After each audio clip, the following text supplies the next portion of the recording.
warahmatullahi wabarakatuh. Waalaikumsalam warahmatullahi wabarakatuh. Apa kabar anak ibu semua? Baik, Bu. Sebelum kita memasuki pembelajaran, alangkah baiknya kita membaca doa. Abang pimpin doanya, Bang. Sebelum mulai pelajaran, alangkah baiknya membaca doa terlebih dahulu. Doa dimulai. Bismillahirrahmanirrahim. Raditu billahi rabban wa bil islami dinan wa bil muhammadin nabiyya wa rasulah. Rabbil zidna ilma warzuqna fahma wa amalan sholihan. Ibu absen terlebih dahulu. Siapa yang tidak hadir? Hadir semua? Hadir semua.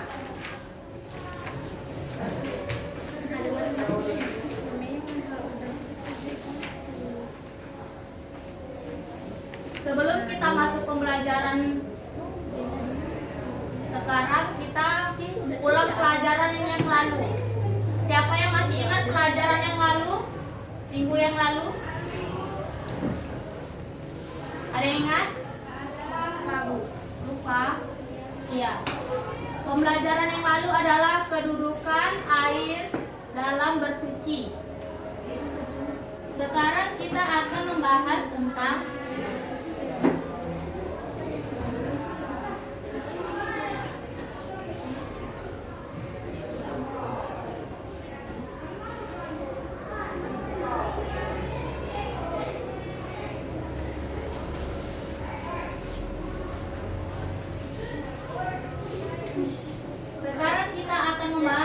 benda-benda yang bisa digunakan untuk bersuci selain air.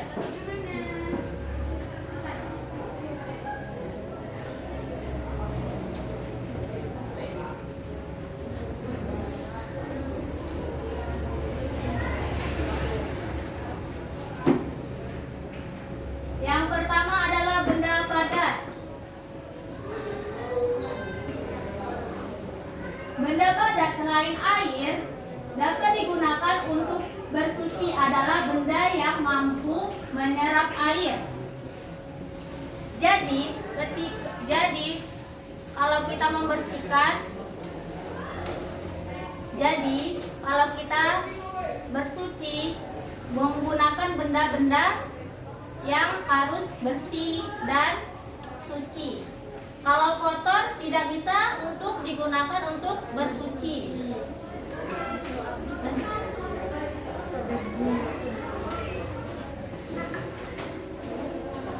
Ini ada benda-benda yang bisa digunakan untuk bersuci. Contohnya adalah kayu, batu, daun kering dan lain-lain. Yang pertama apa tadi? Tisu, batu, daun kering. Iya, daun kering dan lain-lain.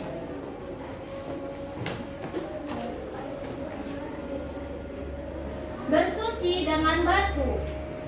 Bersuci dengan batu agar hasil bersih dan sekaligus mensucikan maka harus dipenuhi syaratnya. Kita cermati syaratnya. Yang pertama, menggunakan 3 buah batu. Kalau kita tidak menemukan 3 buah batu, kita bisa menggunakan 1 batu, tapi memiliki 3 sisi. Alat untuk membersihkan diukur dari kebersihannya, dari 1 batu atau 3 batu. Kalau kotoran tersebut masih menempel juga, boleh 4 batu. Yang kedua, batu digunakan dapat membersihkan.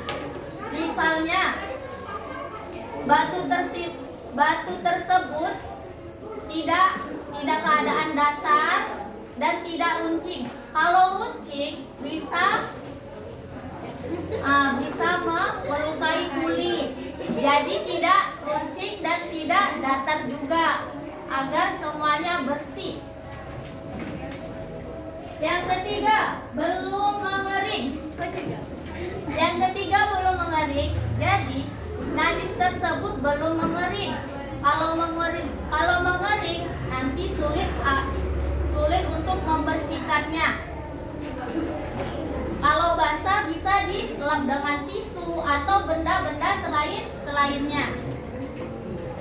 Yang keempat, belum berpindah. Misalnya ada di sini najis di tangan kita. Nah, mana tangannya? Mana tangannya? Di tangan kita misalnya ada najis. Nggak sengaja kita garuk.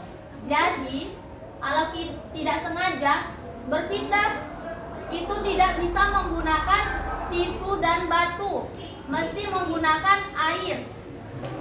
Lanjut, tidak bercampur. Misalnya tidak bercampur itu najis. Misalnya kita buang air besar kena percikan buang air kecil, jadi itu bercampur, tidak bisa menggunakan air, tidak bisa menggunakan batu atau tisu, harus menggunakan air.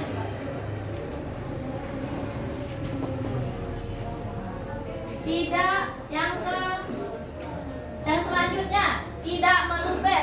Misalnya ada orang nih diare itu dia pasti meluber. Ketika berdiri dia meluber, terkenanya dua dubur, jadi harus membersihkannya harus menggunakan air, tidak bisa menggunakan tisu atau batu. Lanjut, batu dalam keadaan tidak basah. Maksudnya itu batu itu tidak basah. Jadi kalau dia pun terkena dengan air embun atau air salju, es yang meleleh, terkena batunya, itu tidak bisa juga walaupun dia kena air suci lagi mensucikan. Jadi batunya itu harus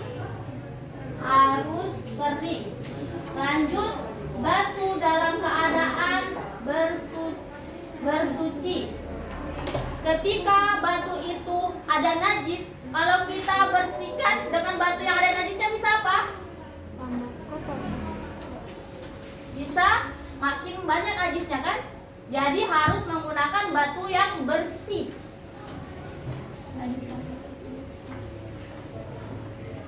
Kita lihat video berikut, kita cermati videonya.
Agar kita paham tentang bersuci.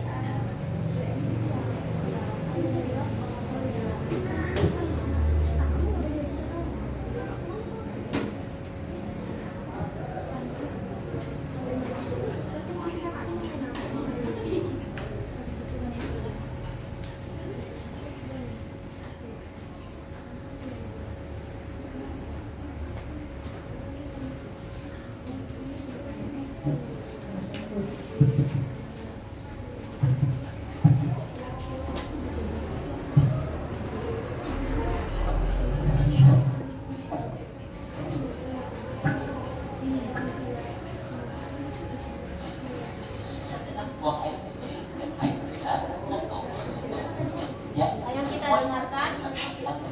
Islam, Allah Subhanahu wa taala berfirman, "Innallaha yuhibbut tawwabina wa yuhibbul mutatahhirin." Artinya, sesungguhnya Allah menyukai orang-orang yang bertobat dan menyukai orang-orang yang menyucikan diri.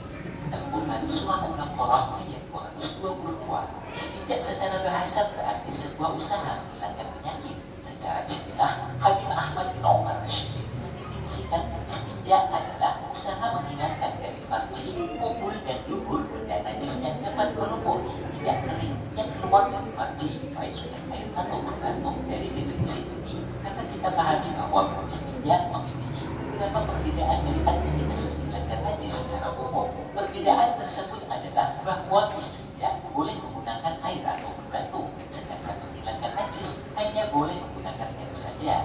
Cara membersihkan najis atau cebok dalam Islam adalah dua metode. Satu, membersihkan najis hanya dengan menggunakan 3 batu, tisu, kayu, atau benda sejenis yang bisa menghilangkan najis. Dua, membersihkan hanya menggunakan air saja. Tiga, membersihkan dengan menggunakan tisu, setelah itu baru menggunakan air. Ketiga cara tersebut sah dan syar'a, namun yang paling utama adalah menggunakan tisu terlebih dahulu, baru kemudian menggunakan air. Perbandingan antara menggunakan tisu saja dengan air saja, maka lebih diutamakan menggunakan air saja meskipun sama-sama sah.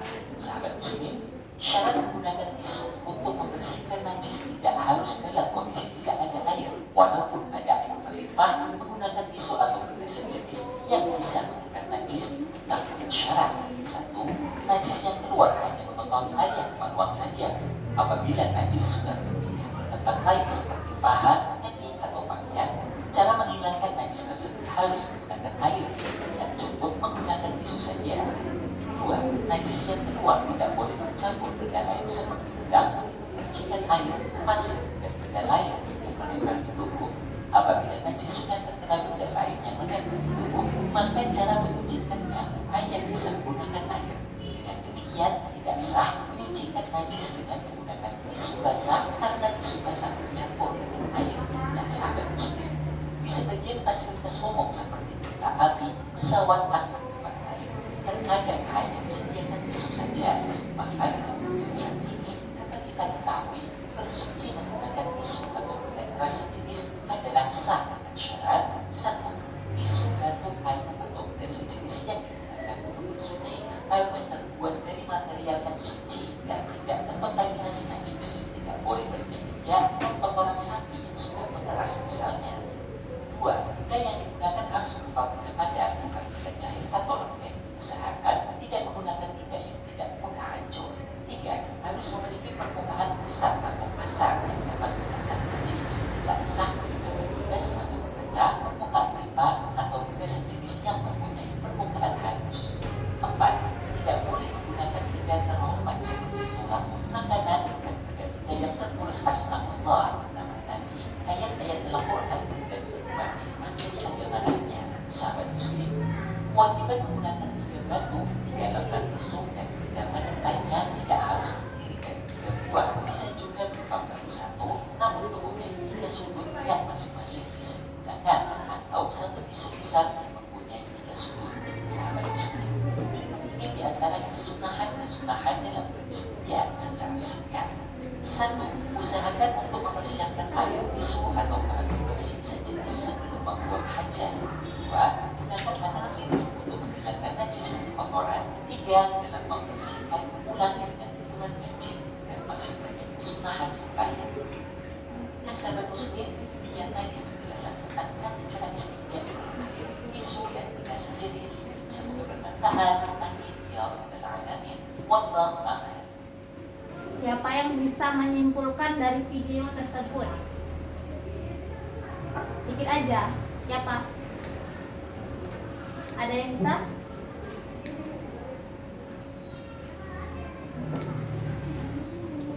Bapak kakak? Bisa pak? Sedikit aja. Yang tadi dari lihat dari video tersebut. Iya.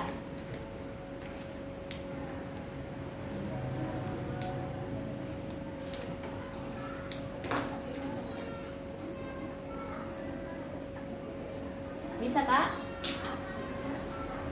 Coba kakak. Adik kakak cerita. Pasti udah tahu ini. Yaitu bahwa bersuci bisa menggunakan air, batu, tisu, kayu, dan daun kering. Daun kering. Kalau kakak yang di depan, sedikit aja. Sudah. Kesimpulan dari video ini, kalau kita di pesawat itu ada nggak air? Nggak ada. Nggak ada. Jadi kita menggunakan tisu. Kalau di kereta api ada nggak air? Nggak ada. Jadi kita bisa menggunakan tisu. Yang pertama kesimpulannya adalah kalau kita mau buang air atau buang hajat, jadi kita harus mempersiapkan benda-benda seperti tisu, ataupun kalau nggak ada tisu bisa menggunakan batu atau lain sebagainya dengan ketentuan syarat tersebut. Yang kedua, kalau kita bersuci, kita menggunakan tangan apa? Iya, menggunakan tangan kiri. Ketika kita hendak mau membersihkan kotoran, menggunakan tangan kiri. Yang ketiga, kalau kita membersihkan kotoran tersebut, usahakan dengan angka-angka ganjil kita membersihkannya. Bisa? Oke.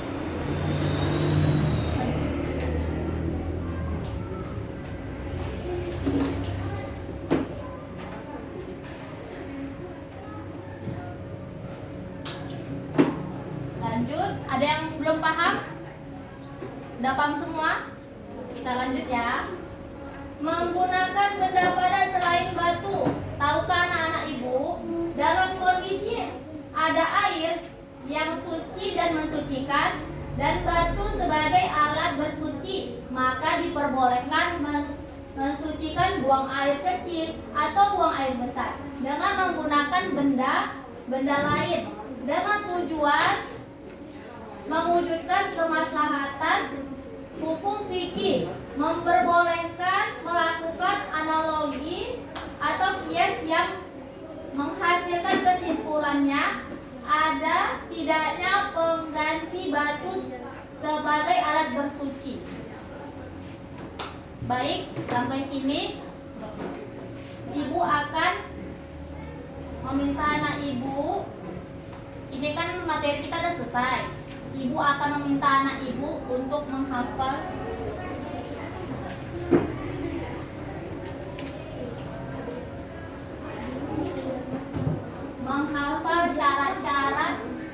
syarat-syarat untuk bersuci. Yang ini, yang menggunakan batu, 3 batu yang digunakan boleh dihafal. Nanti ibu tunjuk. Ibu kasih waktu 2 menit. Minimal berapa itu? Minimal boleh 3, boleh 5. Bisa? Ke depan maju. Kalau kamu ngering pindah Nggak apa-apa. Yang penting tahu syarat-syaratnya. menggunakan 3 batu ngering berbeda. Coba, nama kamu siapa? Oke. Ya, kita dengarkan Fatimah menghafal.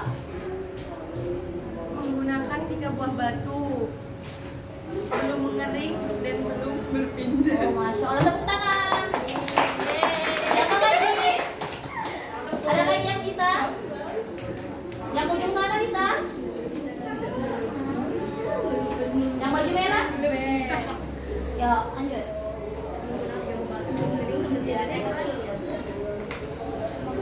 Namanya siapa?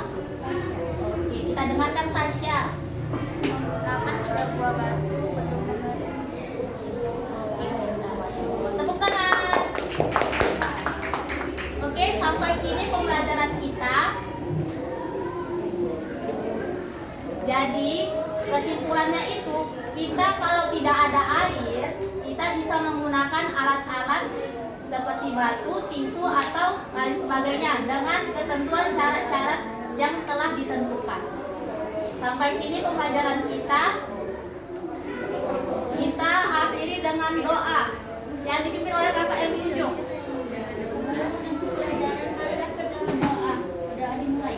Bismillahirrahmanirrahim.